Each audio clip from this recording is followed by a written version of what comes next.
Faltam poucas horas para o primeiro grande teste deste Porto de Farioli fora de casa. Vai ser um jogo bem difícil, um jogo bem complicado.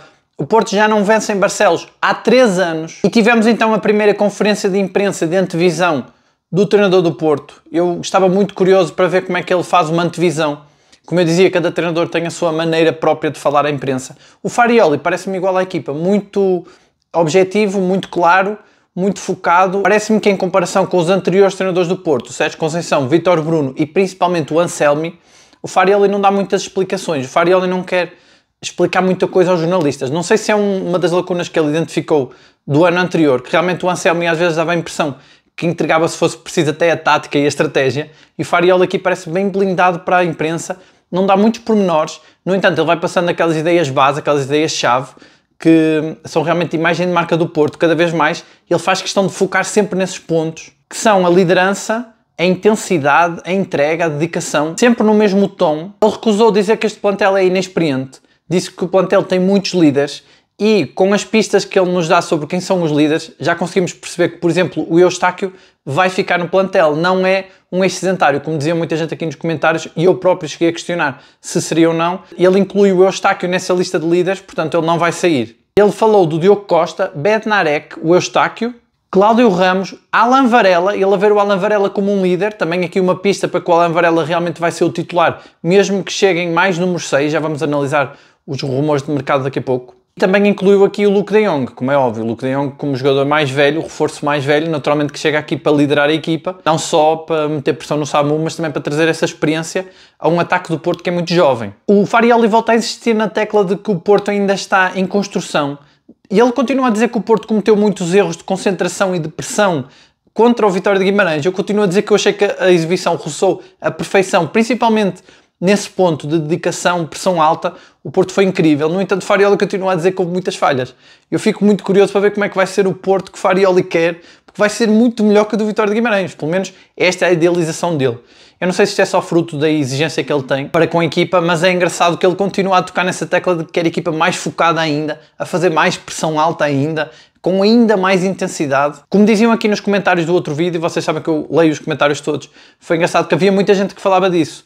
Nós de facto precisamos, eu falei aqui de 7 reforços, há gente que acha que é muito, muita gente comentou a dizer que era muito, outros disseram que era necessário, mas que era pouco provável o Porto contratar tanta gente, mas começa a ficar claro, como muita gente dizia também nos comentários, que com tanta intensidade o Porto vai precisar de muita gente, um plantel com muita profundidade. Basta ver que o Ajax, a equipa de Farioli anterior, bateu o recorde de jogadores utilizados numa só época, porque o Farioli roda muito a equipa precisamente por causa dessa intensidade, porque os jogadores têm que aguentar tanta exigência. Como eu digo, o Farioli é muito blindado para essas questões internas do clube, e deu para ver isso quando ele falou dos laterais. Perguntaram sobre os laterais direito e esquerdo que o Porto ainda ia contratar, e ele disse que nem era preciso. Toda a gente sabe que é, naturalmente que é, mas ele está blindado. E então ele diz que para lateral direito já tem o Zé Pedro, que o Neoan Pérez também pode jogar lateral direito. Portanto, diz aqui que até o Alan Varela, aliás, ele chegou a falar do Vasco Sousa. Vasco Sousa que também está a ser negociado para sair, é um dos ex-sedentários, mas ele diz que o próprio Vasco Sousa pode jogar a lateral. Portanto, ele realmente não abre o jogo sobre nada do mercado e ainda valoriza os jogadores que lá estão, mesmo sendo jogadores que nós sabemos que não contam muito para ele. Pelo menos naquelas posições. Claro que o Nuno Pérez conta, é o central titular, mas não é o lateral direito.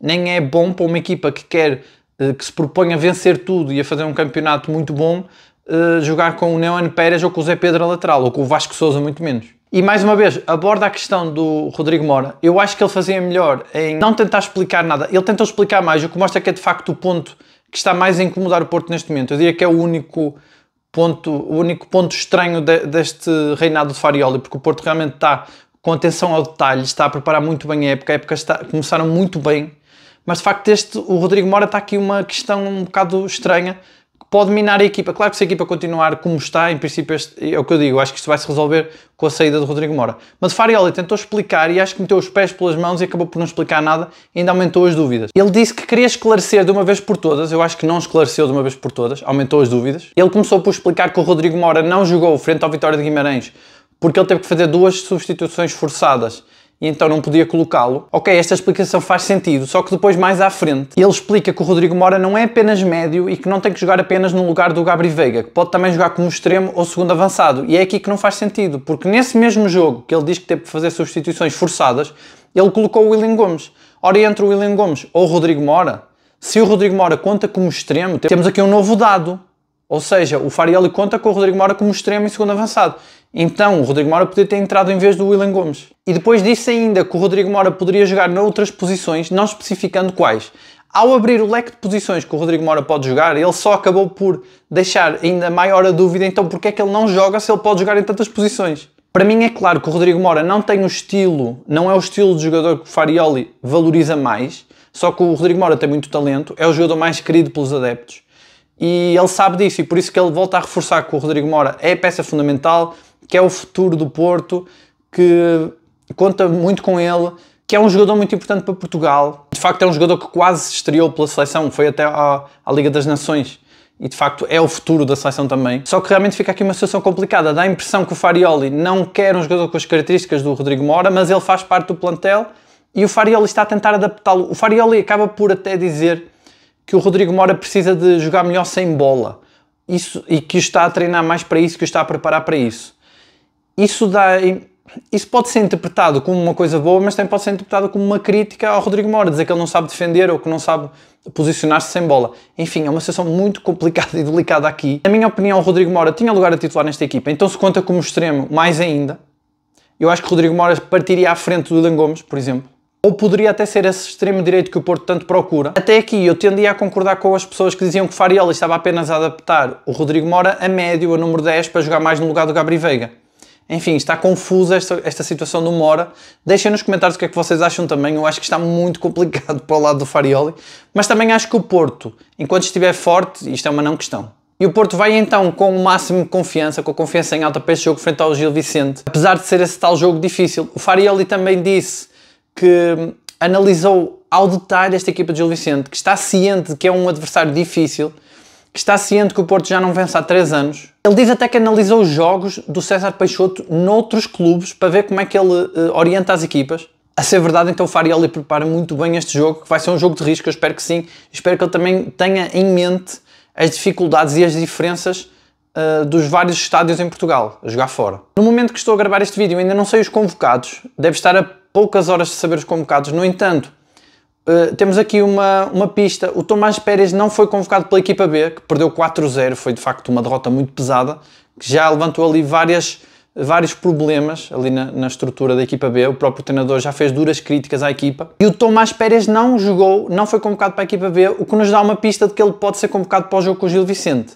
Se ele for convocado, não quer dizer obrigatoriamente que Farioli conta com ele. Quer apenas dizer que ele vai substituir o Martim Fernandes porque alguém tinha que substituir na convocatória. E quem sabe Tomás Pérez não vai jogar a lateral se for preciso. Como dizia o Farioli, que tem vários jogadores que podem jogar a lateral, pode às vezes jogar ali e seria mais uma pista de que ele de facto não conta com ele. Mas pronto, eu não sei se o Tomás Pérez vai jogar a 6, acho que não, acho que ele é mais convocado pela questão de que o Martim Fernandes está lesionado.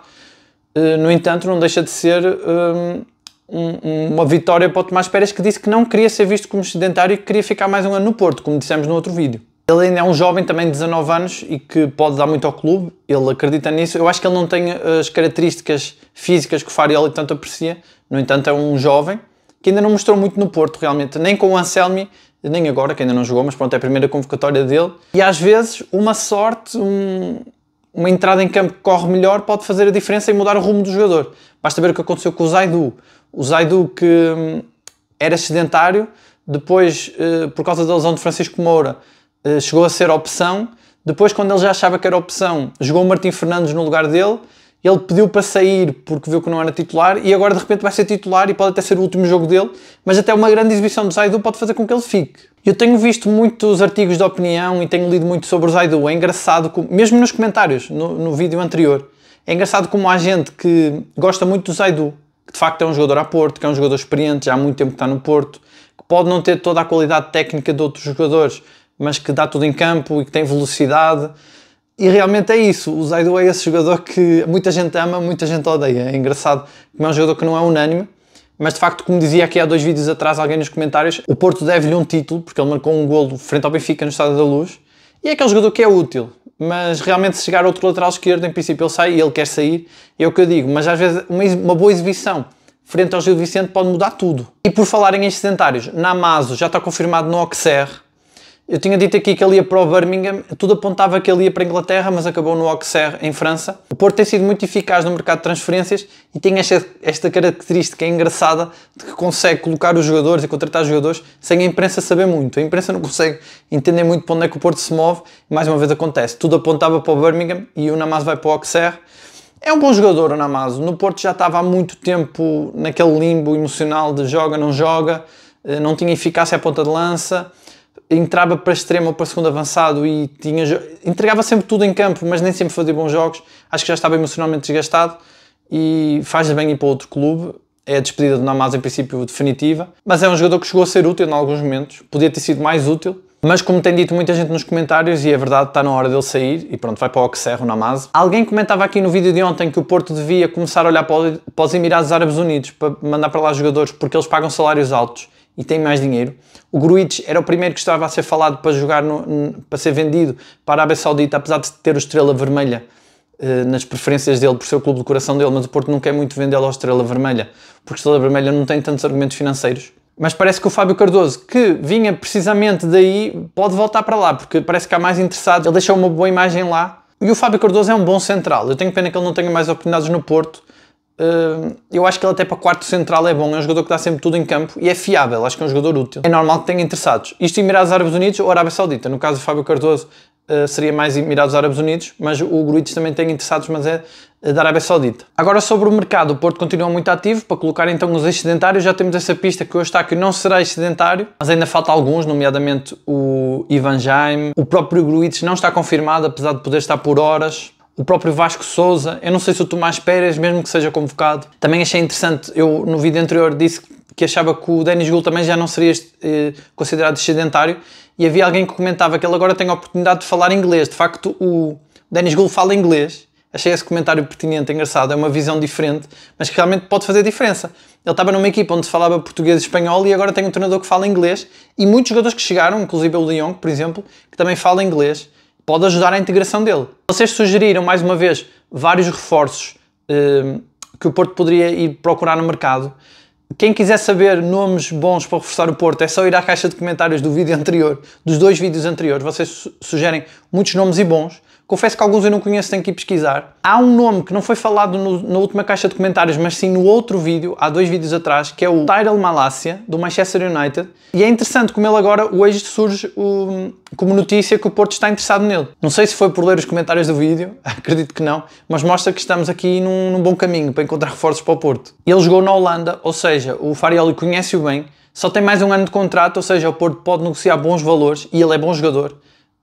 É um holandês. Os holandeses normalmente têm bons laterais. O United contratou por 13 milhões, mas é capaz de vender por menos, precisamente por causa dessa questão do contrato e por não contar para o Ruben Amorim. O único senão deste jogador é que ele passou por algumas lesões graves, mas parece que ele já fez uma época melhor este ano, portanto é um bom reforço. Claro que o Porto só vai contratar um lateral esquerdo. O El Karouani também é uma possibilidade, mas mostra aqui que o Porto tem várias possibilidades e eu acredito que o Porto esteja mesmo a sondar vários laterais esquerdos, uma vez que ainda está à espera de se livrar dos excedentários para então contratar mais. Olhando às características de um e de outro, eu acho que o Porto teria mais a ganhar com este jogador do Manchester, mas parece que o El Karouani seria mais fácil de contratar, então vamos ter que aguardar mais uns dias para saber. Outro lateral esquerdo que sugeriram aqui nos comentários foi o Oleg, que jogou no Porto B, que agora está no Spartak Moscou. Achei interessante, de facto eu também achava que ele é bom jogador.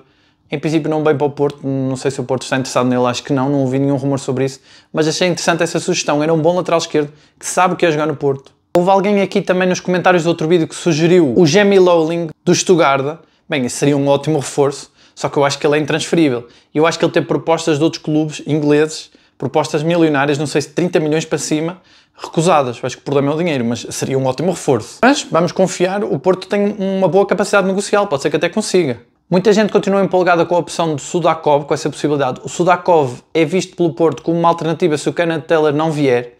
Ainda continua muita gente a falar de Kenneth Taylor. O Kenneth Taylor tem uma espécie de banho-maria, mas continua a ser o médio preferido por Farioli. Eu ainda acho que ele pode chegar até setembro. O Porto está ali a jogar com o tempo, ele ainda pode ser contratado. E o Sudakov entra também um bocado nesse nesse mesmo campeonato do Kenneth Taylor, que é o jogador que é muito caro, tem muita qualidade, que é possível baixar o valor, tem que ser muito negociado. Não acredito que venham os dois, ou venha o Sadakov ou o Kenneth Taylor, ou até pode ser outro, mas acho que o Porto tem preferência por estes dois, em primeiro o Kenneth Taylor. Já o Camberos, do extremo-direito, também acredito que pode chegar, esse será mais fácil de negociar, até porque vem da América Latina, 18 anos, claro que deve querer muito jogar no Porto, o Porto precisa de um extremo-direito, e também nos comentários muita gente tem aprovado essa contratação, eu também acho que seria uma boa contratação.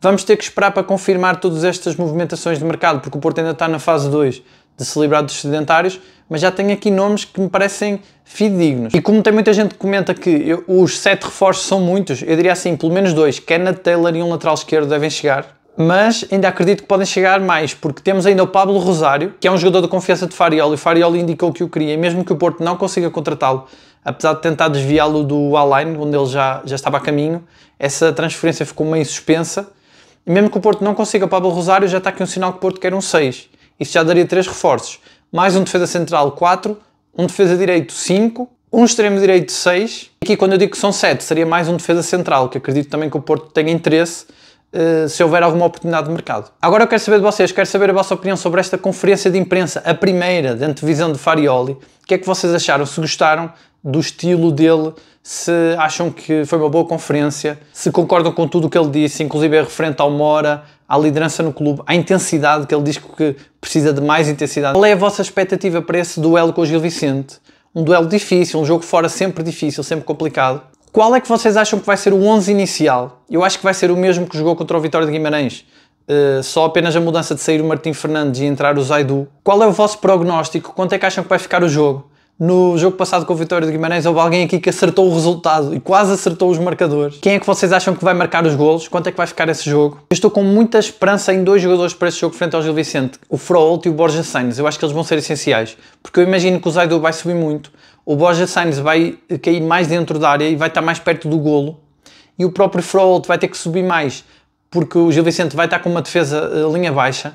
Eu imagino assim. E acho que o Froholt, com a sua capacidade física, vai empurrar muito. Vai ajudar muito a empurrar a defesa mais lá para trás ainda. E acho que os dois, acho que um deles vai decidir o jogo. O Froholt, que eu ontem li em qualquer sítio, que é o primeiro dinamarquês que joga no Porto. Eu por acaso não tinha esta noção, mas realmente o Porto não é um clube que historicamente aposte muito no mercado do Norte da Europa. Isto é uma tendência recente. Começou um bocado com o Sporting e o Benfica, apostaram mais jogadores do Norte da Europa, agora o Porto segue também esse caminho. É uma nova tendência em detrimento dos jogadores da América do Sul, principalmente do Brasil. O Porto tem apostado cada vez menos em jogadores do Brasil, também colombianos, por exemplo. Esses jogadores têm vindo menos. Havia alguém aqui que comentava que jogadores mexicanos, no caso o Camberos, que não tinham muito histórico no Porto, muita história, que já teve vários jogadores muito importantes, mas que não eram os melhores. Não concordo com esse do não serem os melhores, concordo que já teve mexicanos importantes. O caso do Herrera, do Layún, do Corona, e o Camberos seria mais um que podia fazer história no Porto, mas que realmente vem nessa tendência que já não é tão clara no Porto de buscar a América do Sul. Acho que é um mercado que ficou mais caro e os clubes estão a encontrar alternativas noutros mercados mais baratos, mas que acho que mais tarde ou mais cedo volta a ser a América do Sul o mercado principal, mas neste momento, nesta fase em que estamos, realmente mais jogadores espanhóis, mais jogadores da Europa, de cá, e que também têm essa vantagem de já estarem adaptados ao futebol europeu. E realmente não tinha noção que o Froholt era o primeiro dinamarquês a jogar no Porto. A Dinamarca não tem assim tanto histórico assim de grandes jogadores. Sempre teve bons jogadores que jogaram em grandes clubes, mas nunca foi esse grande mercado. Mas realmente o Froholt é um jogador fantástico, que enche o meio campo, muito alto, muito forte fisicamente, que come linhas sozinho, preenche aquele meio campo, parece vale por 2 jogadores, e tem apenas 19 anos. Eu estou a apostar muito nele para este jogo com o Gil Vicente, para ele aparecer na área e marcar golo. E como eu dizia, aposto também muito no Borja Sainz. Eu tenho comparado com o Quaresma, muita gente aqui tem dito também nos comentários que ele é parecido com o Lisandro. Eu acho que é uma mistura dos dois. Ele faz lembrar também o Derlei, é aquele extremo esquerdo que pode ir para o meio. Ele podia perfeitamente jogar num 4-4-2, lado a lado com o Samu ou com o De Jong. E depois ele tem essa raça que é muito característica realmente do Lisandro. Eu também tenho dito que o Froholt me faz lembrar um bocado o Lúcio Gonzalez. Muita gente acha que não. Já comentaram aqui também que não tem nada a ver. Eu acho, a posição pelo menos é a mesma. O Lúcio Gonzalez está lá na equipa técnica, deve estar a dar muitas dicas ao Froholt também para jogar naquela posição. E também outro assunto que tenho comentado muito sobre o Froholt aqui, penso que no último vídeo comentaram que o Eustáquio seria o suplente de Froholt. Eu dá-me a impressão, pelo aquilo que vimos frente ao Vitória de Guimarães, que o suplente do Gabri Veiga é que é o Eustáquio e que o Froholt ainda não tem suplente. E alguém também comentava que o Kenneth Taylor seria esse suplente do Froholt. Não sei, tendo Kenneth Taylor e Froholt, não sei quem vai ser o titular. Agora também pode haver a possibilidade do Farioli tirar o criativo, o Gabri Veiga, e jogar com Kenneth Taylor e Froholt. Embora eu acredito que, até por questões de estatuto, sairia o Varela e ficaria o meio campo a 3 com Froholt, Kenneth Taylor e Gabri Veiga. Mas enfim, seria esse tal plantel com sempre duas opções muito boas para cada posição, que é o que o Farioli quer. O Farioli está com muita exigência. Isso é difícil de gerir no plantel, os egos de balneário. Já estamos a ver isso com o Rodrigo Mora, mas o Rodrigo Mora acho que é um caso mais à parte porque tem a ver com um jogador que o treinador não conta muito com aquele estilo, mas ele tem que jogar porque é o melhor. Mas realmente o Porto a tentar ter sempre 2 jogadores para cada posição, por isso que eu acho que o Porto ainda vai contratar mais um lateral direito. O Martim vai ficar para aí até outubro sem jogar, é muito tempo.